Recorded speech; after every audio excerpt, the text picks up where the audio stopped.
এটা জাল হাদিস। জাল হাদিস আমি মওদু' বলা হয় বা জাল হাদিস বলা হয়। হাদিস কি জাল হতে পারে? হাদিস আবার কিভাবে জাল হয়? আমরা অনেকেই মনে করি হাদিস তো জাল হতে পারে না, হাদিস মানেই তো হাদিস, হাদিস আবার জাল হয় কিভাবে? না, এটা আমাদের ভুল ধারণা।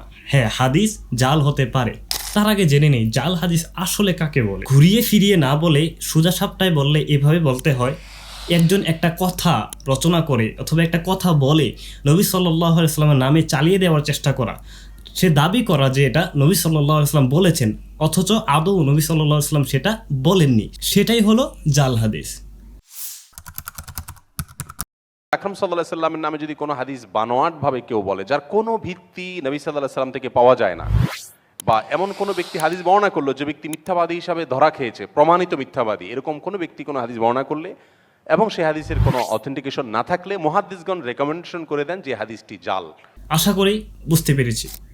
বাই দ্য ওয়ে, আপনারা যারা কোয়ালিটিফুল রিচার্জেবল ফ্যান খুঁজছেন তারা প্রয়োজনের সাথে যোগাযোগ করে দেখতে পারেন, বেস্ট প্রাইসে পেয়ে যাবেন।